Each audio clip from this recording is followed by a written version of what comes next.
जैसे साहब मेरी तो राइफल नहीं कोक हुई नहीं तो मैंने तो मार लिया होता. In the Pathan suit, didn't you have a pug on?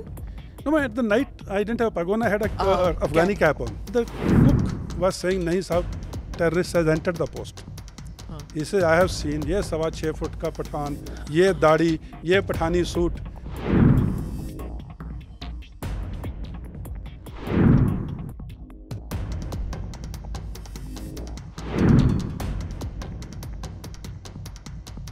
I was wearing a Pathani suit as a night dress.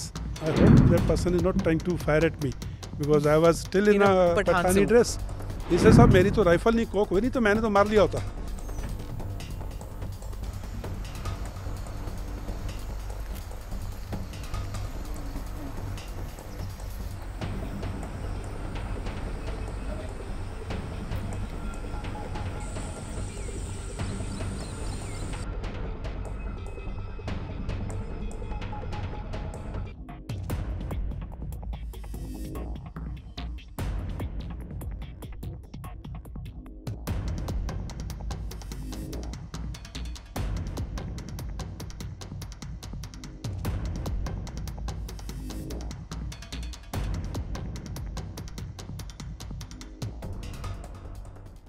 You've written about an incident which happened, a close shave that your cooks, when they misidentified you and wanted to shoot at you. Can you tell us about that, those who have not read the book?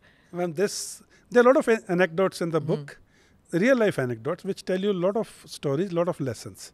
Some of them are serious, some of them are funny. This one happened, ma'am, now we can say it's funny, but that time it was serious. I can imagine. So Yes. this happened in 1999, immediately after Kargil operations, and I was a major in Lolab. And I was senior major. Commanding officer had gone on leave, so I was the officiating commanding officer. A young captain had joined. I was in a Rashtriya Rifles unit.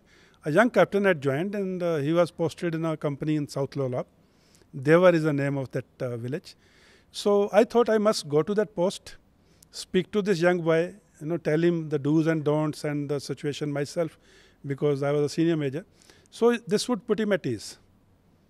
So I walked to that post with my, we call it quick reaction team or the QRT, basically the protection team.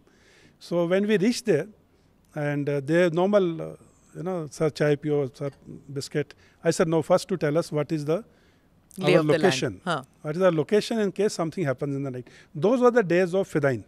Okay. Fidain attacks had just started. So I said, no, first to give us, if something happens, someone tries to enter the camp, where we all will be. So once that was established, that is where all the people would be going in case something happens.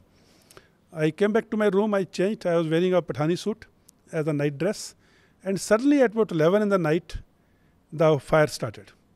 The terrorists started firing on the post, and everyone ran to the place wherever they were supposed to go. I picked up the weapon, I ran to place where I was supposed to go as commanding officer. When I was going past the cookhouse, I heard someone charging the weapon or cocking the weapon. I heard some sound. And I realized that I hope that person is not trying to fire at me, because I was still in a Pathani dress. So I ran back to my room. I put on the combat trouser and combat jacket on top of the Pathani suit, went to my place of where I was supposed to and controlled the operation. And fortunately, nothing happened. We could, look after the terrorist fire. Now the biggest thing was to check if any terrorist has entered the post. No, but when you went in the Pathan suit, didn't you have a pug on? No, at the night I didn't have a pug on. I had a Afghani cap on. Okay, okay. There was an Afghani cap which I had captured when I was a captain from a terrorist hideout. Oh my God, you were completely... I don't blame that guy. I don't blame him. So I was wearing that Afghani cap, woolen cap, and my Pathani suit. So that cap is still with me. So when we were checking if some terrorist or Fidain has entered the post. So everyone was saying, sir, all okay, checked, all okay. And then when I came closer to the cookhouse, I saw some schmozzle there. And when I went there, the cook was saying, nahi sahab, terrorist has entered the post. He said, I have seen, ye 6.25 foot का पठान, ये दाढ़ी, ये Pathani suit, हाथ में एक के. He said, sahab, मेरी तो राइफल नहीं कोक हुई नहीं तो मैंने तो मार लिया होता. Oh my God. And that is when I told him, I removed my jacket and I removed my trouser. My Pathani suit was still there. Hundas? I said, Hundas. And he said, yes, sir, aap hi the. So, ma'am, this is what happens. In the heat of the moment, Yeah. Can't blame anyone. Friendly fire, as they say. Friendly fire is the most accurate fire. Yeah. Enemy's fire may not be accurate, but friendly fire never misses the target. Yeah. This is a saying in the army. Friendly fire is the most accurate fire.